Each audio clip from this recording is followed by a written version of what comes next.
Hello everyone, this is Clue and I'm bringing you some information with the new patch that came out for WoW, patch 4.0.1 I believe. And basically this is just a patch to kind of introduce everything into Cataclysm. So we get, new talents, new stances, new auras, a whole bunch of new remakes of skills. So let's just go over a little bit about the talent trees. So currently, right now, when you go onto your character, you'll probably see that your talents have been reset, and you have three different specs to choose from. They're your normal specs, and basically, this what happens is once you get level 10, you'll be able to pick a spec that you want to go into. And once you pick this spec, as you can see, it lists a few little things that it has here. So once you get level 10, you'll actually get Mortal Strike, Bloodthirst, or Shield Slam right away. So that's pretty crazy, especially for some classes that get, level 10 Pyroblast and such is going to be pretty ridiculous. But you also get kind of like they took out a lot of talents and they put them in like these little passive bonuses when you choose your spec. So, for instance, Arms Warriors gets two-handed weapon specialization right away, as well as anger management, which is modified to be endless rage. So you get 25% more rage, and you generate one rage every 3 seconds. And Fury gets dual wield specialization, precision, and Prot gets extra stamina and block chance and a whole bunch of other things. So just make sure you look at that when you're deciding what spec you want to go into for leveling up in Cataclysm. So we're just gonna kind of look into the talents a little bit. So you can click View Talent Trees, so you can kind of see what's going on with your talent trees. If you notice, they have changed the layout of the talents, and roughly the talents are almost the same as before, but because of some of the changes that they've done, they had to redo the talents scheme. And basically, this is going to be going around 30 points into your talent tree to get to the bottom. And they changed it so you don't get a talent point every level. I believe it's like every other level or every few levels, like 2 or 3 levels. I'm not exactly sure of the calculation for it, but it's something like that. And once you choose a talent tree, you will not be able to get into the next talent tree. As you can see, these two are blocked out. You'll not be able to get into the other talent trees until you've put rather enough talent points to make it to the bottom. So you need at least 31 talent points to make it into the next trees, which is level 69. So when you choose your talent spec, you will have to pick talents from that tree until you get level 69, and then you will be able to go into other trees. So I'm just going to kind of look over some of the warrior talents that they put out. So basically we have War Academy, which increases the damage of Heroic Strike, Cleave, Victory Rush, and Slam by 5%, which doesn't sound that great, but I mean it helps a lot of your core skills. And the way that they're doing things now, it seems that it probably is going to be pretty staple, a pretty good staple for PvE. And alternatively, we have Blitz, which is more of a PvP. It basically makes charge a AoE stun, as well as generate the extra rage. And we have Field Dressings, which is kind of more of a PvE slash PvP mix in between them both. So, and then down a little bit more, we have your Second Wind, your Tactical Mastery, which is actually 50 rage total now. So I believe that with your normal passive 25 rage saved, that's 75 rage that you're always going to be able to keep when switching stances, so that's going to be pretty ridiculous. Deep Wounds, pretty much the same thing as before. Drums of War, which reduces the rage cost of your shield, bash, pummel, and any shouts that cost rage. So you're looking at, I think the only shouts that cost rage are like Challenging, and some of the other ones. And apparently they made it so Commanding Shout and Battle Shout don't cost any rage, so that's kind of interesting.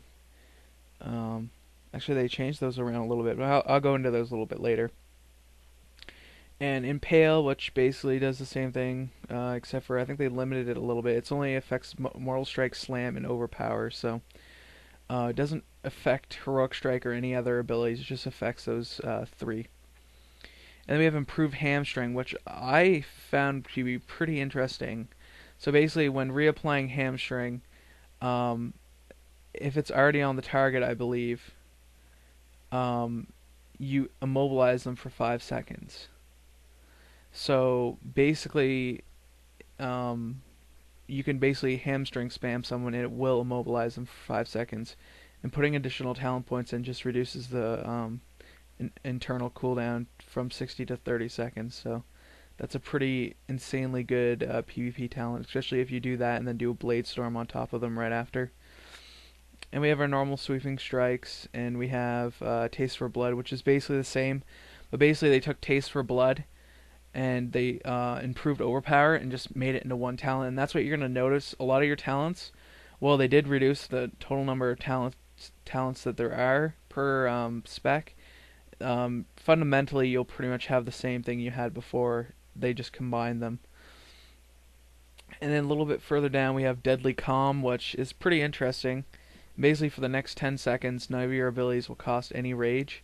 So, but you'll continue to generate rage. So you're looking at an ability that you're going to use probably once you do your charge and do your Mortal Strike or whatever and rend. You'll probably use that while you're generating rage at the start of a fight, or if you're getting rage starved. Then Blood Frenzy, which is basically the same, but they combined it with I can't remember the name of the talent, but it basically increases bleed damage. And it also they took out the weapon specializations. Although they for Blood Frenzy, basically what they did is they added in almost old mace spec.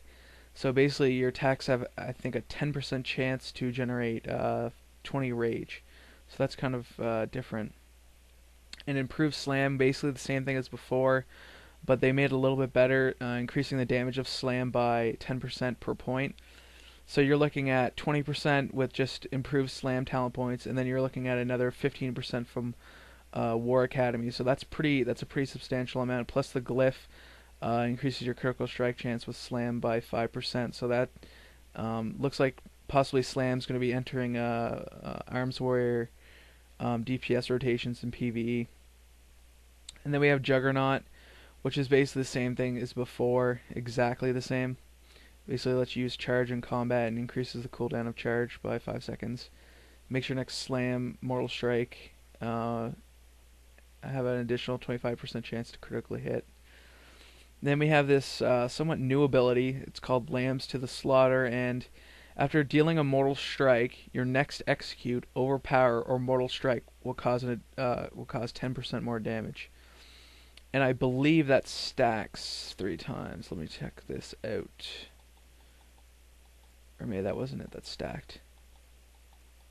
Hold on.